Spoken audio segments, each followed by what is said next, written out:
What's up, YouTube? This is Too Raw for TV.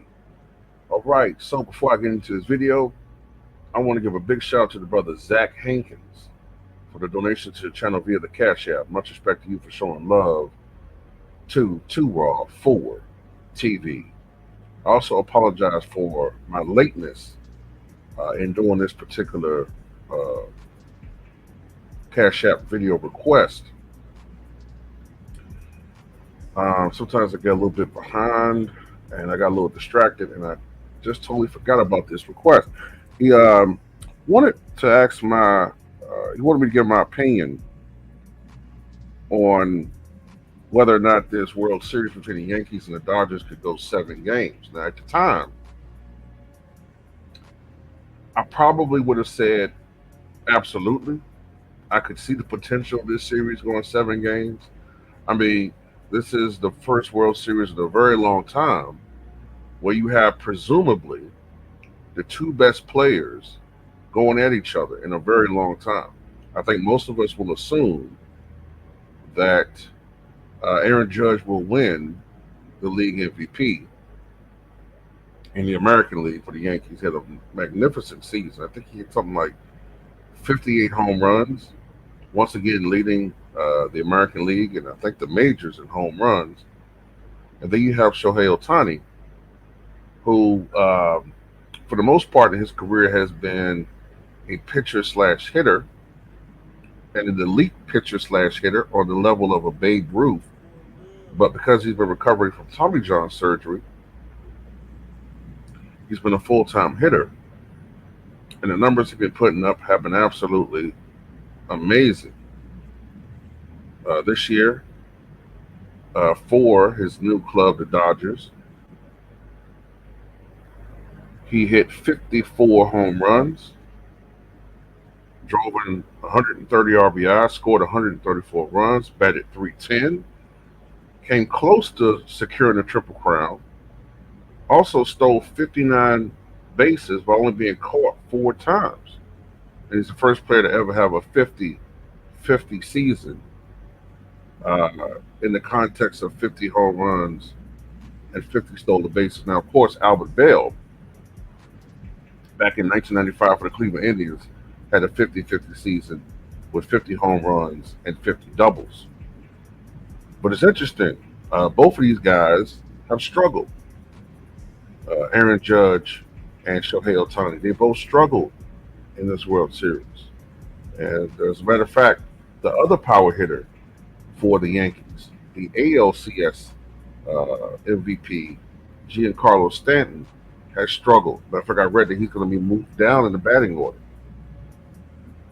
And their struggles for the Yankees, in particular, is one of the reasons, pretty much the main reason why they're down 3-0 in this series. Now, can the Yankees come back and win? I mean, barring a miracle, I don't see it. I mean, we have seen it happen before. 2004 ALCS, Red Sox were down 3-0 against the very Yankees I'm talking about, not the players, but the franchise. And they're able to win 4 games in a row. Now, the best approach to have if you're trying to do the impossible is to approach each game like it's a 1 game playoff, essentially. You approach each game. Don't think about the deficit. Don't think about, the odds. Don't tense up. Just go out there and play. And then another thing, too, the Red Sox, nobody believed in it at that point. Matter of fact, the Red Sox had at that time an 86-year drought as far as winning World Series. So nobody really believed they were going to win anyway. So when you think about it, there was no pressure on them. The pressure was on the Yankees to close everything out.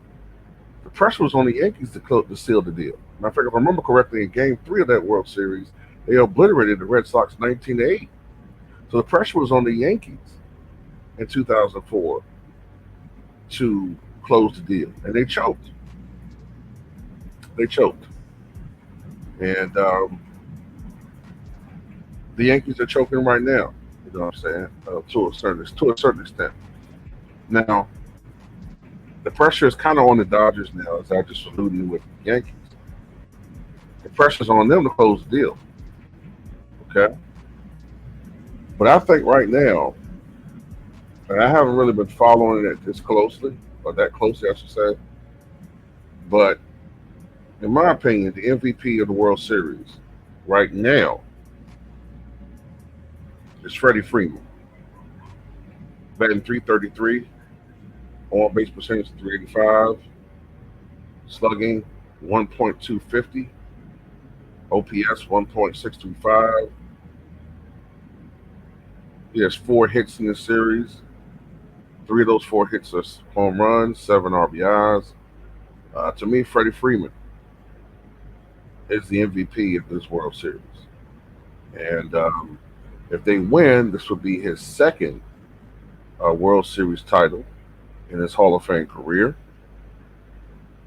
And let me look at his resume real quick. I think I just did a video about him the other day. Freddie Freeman, long-time Atlanta Brave. Of course, won the World Series. Matter of fact, his final game as a Brave was a World Series victory that secured the championship. So Freddie Freeman, 8-time All-Star, World Series champ, possibly about to be a 2-time World Series champ, the NL MVP back in 2020. And when you look at this rivalry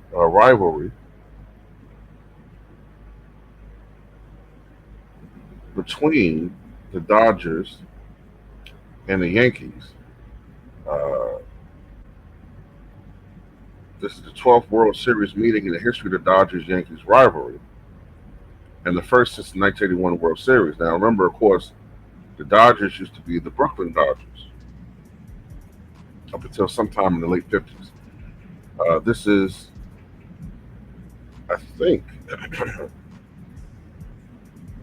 this is fifth, the fifth time that they've met each other in the World Series since they moved to LA. Previously, 1963, 1977, 1978, and 1981.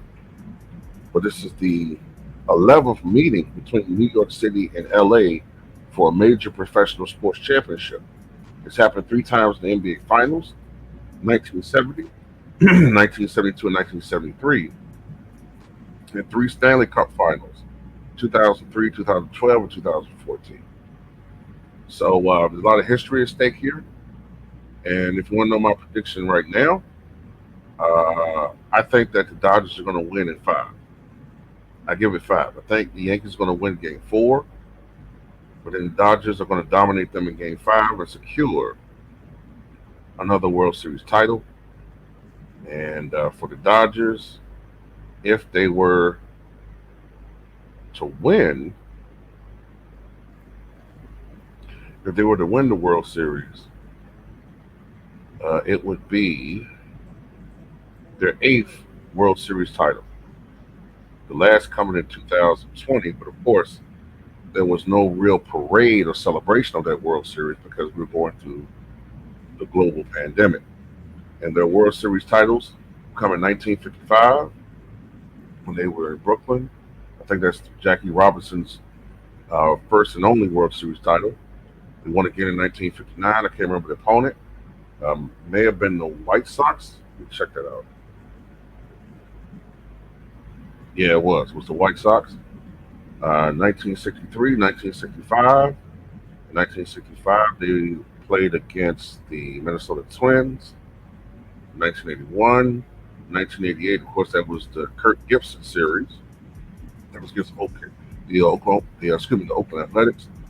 Then 2020, they of course went against the Tampa Bay Rays, formerly Tampa Bay Devil Rays. So anyway, that's my take on this.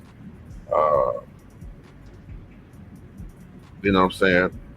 To me, the Dodgers just have way too much firepower, and it's been apparent in this World Series. Anyway, what you guys think?